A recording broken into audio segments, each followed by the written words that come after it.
This is the plaintiff, Jermond Henderson. He says he and the defendant went to buy a Jeep, which he paid for in cash, and the defendant stole it. When he went to get the car, they got into a physical scuffle, and the defendant had him arrested. The defendant has since changed the locks on the Jeep. He's out $1,300, and that's exactly the amount he's suing for today.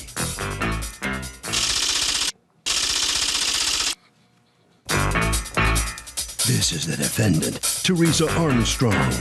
She says she went to the bank that day and took out the $1,300 to pay for the Jeep herself and has no idea why the plaintiff thinks differently. The guy ended up attacking her, tried to wrestle the keys out of her hand, and in doing so, she now has a numb thumb. Bottom line, she paid for the Jeep and doesn't owe the plaintiff a darn thing. She's accused of causing a vehicular assault. Thank you, Douglas. Jermond Henderson? Yes, ma'am. You are suing your former girlfriend, Teresa Armstrong? Yes, You are also suing Markea Wright, who, your cousin? my niece. And you have your niece, and you have power of attorney to represent her here? Yes. For $1,300, the value of a car that you say you bought and Ms. Armstrong has commandeered and registered in her niece's name, for reasons I'm sure we're going to find out in a moment. Mr. Henderson, tell me what's going on. Good afternoon, Your Honor. This used to be a good friend of mine. And, Did you date or were you just good friends? We dated for a while, on and off, but it's like mostly physical, not really together like that. Okay. And this year, in August, I got my school tax monies back. I'm in college in Rochester, Monroe Community College, and this is my second semester. And I felt that I needed a vehicle to get back and forth from my other campus, which is a little farther away from my house. And so the defendant was looking for a car also at that time. And so she would call me at certain times and tell me about different vehicles that she's seen. And I would say, okay, well, I don't think that's a good vehicle for you. Maybe you need something, because she likes to take road trips. Maybe you need something a little better. And so one day she's told me she's found a Jeep. I said, I'll come take a look at it with you. We went to take a look at the Jeep on a Wednesday. And I had class that evening, so I couldn't test drive it. So I talked to the owner, and I told him I'll be back the next day to come test drive it when I have time. So the next day I came back with the defendant, Okay. and I spoke with them, and I test drove it that day. But I already had in my mind that I did want to get the Jeep because... That you wanted to get it, or Yes. you're looking at a Jeep that she wants to get to give her advice? No, we're just looking at the vehicle. Well, but who's buying it? You need a car and she needs a car. You buying a car together? What are you doing? No, we're not buying together. I went with her to go see the Jeep, but I wanted to purchase the vehicle myself. Okay. But I didn't make her aware of this, that I wanted to buy the vehicle. Because she's the one who found it and she Yeah, wanted to buy the vehicle? She found it, and I went with her to go take a look at But it. she thinks she's looking at the Jeep for herself. Well, And then you don't make her aware that you want to buy it? I'm not following this. yes, on the way there, I did tell her, I said, well, the only thing I need for you to do is negotiate for me. You told her that? Yes, negotiate the price with the people that are selling the Jeep, because they wanted $1,700 Wait, for but it. I thought she was going to buy the car. No. Me and the owner, we talked about the car. We negotiated the price of $1,300. And so we were outside. The car was outside. It's a private owner. You and the owner negotiate the price of Yes. the dinner. I thought you needed her to do the negotiating Well, for she you. said, she told the guy $1,100, and he wanted $1,600, $1,700 for the car, so that was not it. So I said, we'll give you $1,300 right now. And he looked at me, he looked at her, I said, $1,300. She said, well, I have to go to the bank tomorrow, I don't get paid. I said, no, I'm gonna get this truck right now. I got $1,300. I don't think she knew I had $1,300. So I you're didn't tell both her. racing to buy the Jeep? Is that what's going on? No, my whole thing is I didn't tell her that I had the money, as far as to go purchase the Jeep right then and there. Why?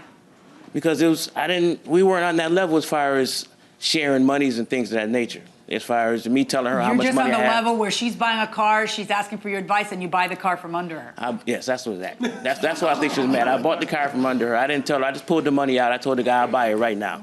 Are you on again or off again at this point in time? Well, we're mutual friends. We weren't boyfriend and girlfriend because Okay, I go wasn't on. ready for a commitment anymore. Okay. As far as not to be with her. Okay. Because being with her comes with a lot of strings attached as far as, she wants me to be here when she wants me to be there, and what are you doing? Imagine that responsibility. Why Okay. didn't you call? Yeah, Right. just. Okay, all right, that's fair enough. And then what? And then it was a Thursday night, so she said, I'll register the car for you tomorrow. For you? Yes. How is she going to register the car for you? In her name? Yes. Why? because I have tickets. I couldn't register the car. Oh. Right. This is looking a little complicated. Yeah, so I know. And that's why all of this came about like this, because it's like, in one word she used, she said, I feel like I got bamboozled today. I said, bamboozled? How you feel you got bamboozled? You know, it was wrong. So you don't understand why I think you bamboozled her, and you don't understand why she tells you I feel like you bamboozled me. Right, because I didn't tell her. Yeah, I think you understand. Yeah, I think you understand. Yeah, but all right, so you go to her house, and she then tells you I feel like I've been bamboozled. Right. She says that before or after she takes the car. Like that was Thursday night we were talking, and she just. When did she? You think she's registering the car for you? When? On Friday? Friday, yes. Okay, and on Thursday night, is she telling you she's not happy with you? And No. She feels, No. Oh no. No. Okay, she's smarter than that. Right. So now it's do you stay over? Yes, I stayed over that night. Oh, okay. And then on Friday, you tell her, go register the car in your name for me because I've got tickets I don't feel like paying, so I don't. Okay. Yes, that's so correct. then she registers the car, only it's not in neither of your names. You register the car in whose name? My niece. And why is that? Because You have tickets too?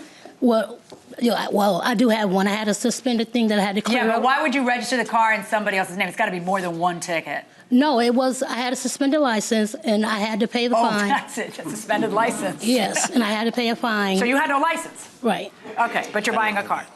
Correct. All right, tell me, of course. Yeah, I didn't know that.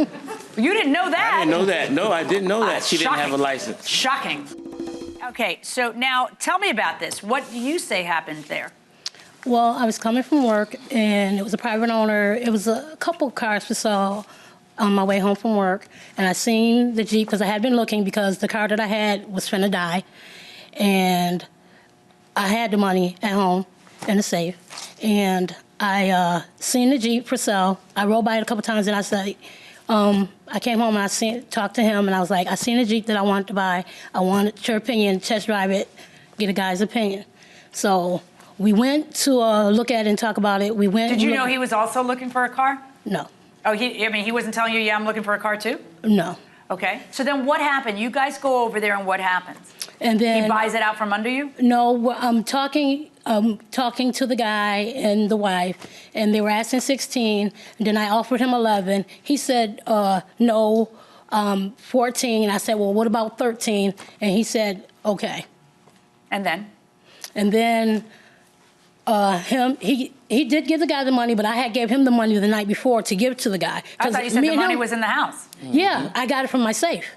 But you're walking around with it and you don't even know if you're buying a car? I do. And then I gave not it to only him walking the around, night but you gave it before to because him? we went and You looked didn't give it at to him. The guy bought the car out from under you. That's what happened. No. Yes, thank you. Wouldn't have to thank me. You're a pig. Oh, I'm sorry. But no, he didn't. Thank you. What kind of creep goes with a friend to look at a car and then buys it out from under them? No, because the night before. Oh, you deserve to get nailed. Go ahead. Well, no, because the day before we went to I did Show me take him proof to that you school. took $1,300 out of the bank like your statement says. No, I didn't tell them that. I told them that I had it in my safe, and I have my pay stubs from Where'd where it come I from? make You just good gonna show me a money. regular pay stub? No, I have a few of them. Okay. But no, because I keep money at home. Unfortunately, I do keep money in the I bank, know, but but I you keep just money at said home to as me, well. see, here's the problem. When someone is not telling the truth, it's just not that hard for me. Sometimes I wish people would give me just a little bit of a better challenge. No, but sometimes it's a challenge. I gotta tell you, hon, with you, it wasn't that big a challenge. Well, I didn't lie, though. Well, but I know. You're lying now. You weren't lying then. And No. the moment when I was asking you what happened, you said to me, I had the money at home, and then I said this, and then I said that, I had the money at home. Then he did give him the money, but I had given him the money before then. I had given him exactly $1,300. Come on. No, we both what know I'm that's saying not is true. not- Plus, in the answer to the complaint, you said that you had pulled the money out of the bank. I did not state that. Oh, okay. Because I had the money at home. I have no If reasons. you got a safe, if you have a safe to keep your money nice and safe with, and you're going to make a purchase, I keep and you money magically at know home. exactly how much to bring because you know exactly where the negotiations are going to end, and so you bring the cash with you in case it's, you're able to buy it, that's fine. Why in God's green acres would you hand the money over to him? Because as being men things, he's like, I can handle that. I'll do Why? it with the You just husband. described do how it with you're the wife. one who did all the negotiating. I did, but that's just the way it worked Do out. you It see sounds how- do crazy. you see- I see what you understand, but that's Okay, just well, the you way that understand it why I'm happened. understanding it? Yes, I Okay. do, but that's just the way. I'm just telling you the way that it happened. If you want me Maybe to you stand are, here and but I tell don't you a think you lie, are. I can do that, but I'm not going to do that. Maybe you are, and maybe you're not. But- now, you but that's two, the way the when things that happen. happened, what did you do? When he hands it $1,300, I imagine that you're sitting there thinking, oh, it's great. Here, I'll just give him the $1,300 now, and it's my car. And then all of a sudden, it turns out it's his car. Like, oh, how does this happen? When do you? It's Thursday night, and what happens? Just tell me what happens on Thursday when you're driving home with the car. Well, he drove to the house with the car. I actually went to Walmart because I had some things to get, and I met him at the house. And then he asked when was I going to register. I said, well, when I get off work tomorrow, I'll register because I had to work the next day. Did he think you were going to register it in your own name? He didn't know. He had no idea what was going on. I just, because I was God, you deserve each other. How did you find each other? So go on.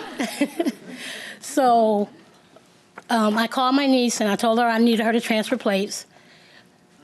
And then we got into an altercation. He went out on tell me about the altercation, though. So, is it tough luck for him because he pulled a scam? Yeah, I think so. I mean, he fraudulently tried to obtain a car because he had tickets and he went through somebody else. I mean, I know the facts, so you're saying it's fraud and tough luck. Oh yeah, I mean, I was pulling a scam is not really a good defense, in my opinion. Yeah. But does pulling a scam basically knock you out of court? Yeah. Okay, that was a good guess. That was a really good guess going inside the courtroom. Well, he had went out with like my cousin and a girlfriend and another friend and came home intoxicated. This is the same day of the car sale? This is the Friday. Okay. After I didn't, because when was the car registered? It wasn't registered until that next week. Okay. So it gets registered the following week, and your fight is on Friday. Now, on Friday, do you tell her, give me the keys to the car, give me the car? No, Your Honor. That Friday, like she just stated, I did go out and I... Okay, I don't want to hear about your escapade. Just tell me, when did you... The situation happened Monday morning. Uh-huh. I woke up Monday morning, and I looked out my window, my vehicle was gone. Oh, you mean it was parked at your house? It was parked at my house because that weekend she said she didn't want to deal with me anymore. I didn't want to commit to her. I didn't want to do anything that she wanted me to do, so she didn't want to be with me anymore. I said, fine. You know, you did this to me before, last year. You know, she bought a truck last year, and let me drive it. I didn't pay anything for this truck, Your Honor. I drove for 4 months. She said, I don't want to deal with you anymore. I want my truck back. I said, fine. I put my clothes in the truck. I was staying with her part-time. And she dropped me off at my family member's house, and she took her truck back and went home. So what did she do to you? She bought you a car to use for 4 months and then took it back? Because wow, that's some real strings attached to that relationship. Thank you. So this year... Okay, do I need to have subtitles that say sarcastic underneath for you to get me? Yes, I understand. No, you don't. I guarantee that you don't. I understand. Oh, my Lord. All right, so he steps out on you on Friday. You dump him over the weekend. You register the car in your niece's name. How do you get the car? Did you have an extra key? I had a key, yes. So you go over to his apartment or wherever he lives and you get the car out from in front of his place? Yes. I know you did. Yeah. I know you did. And then you take the car. Did you have to hide the car so he couldn't see it? No, I put it in my garage. Inside, but he can't get into your garage? Correct. Okay. And then you register it in your niece's name. And then you've got no car, you've got no girlfriend, and you've got no $1,300. That's where you are. You are Stone Ale.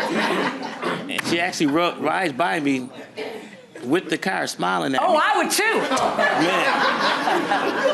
Man. That's exactly what I would do. Exactly. What a mess you get yourself into. I know. I'm never again. Never again what? Never again will I make never again will you buy a car out from under a girl that you're dating that you have no respect for? Good. I had respect All right, for her. Fun as this was, I have to rule. And there's no question in my mind he paid for the car and that this was vengeance because he did you dirty, which he did. But I have to rule in his favor in the amount of the $1,300. Verdict for the plaintiff. That is Well, how'd you like that, hearing that the plaintiff gets his money? Well, it's incorrect, but if that's what she decided, that's what she decided. Mm-hmm. Well, what kind of, how would you describe this gentleman that you've been in court against here? He's an okay guy, just didn't work out. Things don't always do. All right, so you just go your separate way, you drive off, and everybody's happy. Correct. Okay, all right. Right this way, ma'am. It's a good way to handle it. All right, not much of a player, huh? No, I'm not a player at all. Not at all. Mm-hmm. The judge said that was kind of... She wasn't too happy with your effort to try to buy that car right out from under this woman. Right. I just seized the opportunity. I saw the truck. I liked it. Yeah, but where does that leave her? Well, she has money. She can buy another car. And we already discussed that. She didn't tell the judge. We discussed this on the way there. So it's not like I did that on purpose, but we discussed it. What do you think, Harvey? Okay, short and sweet. The judge can look past the registration of the car if it's clear that she defrauded him. And guess what? It's clear. That will do it for this case. Litigants, for the next case on the way into the courtroom right now.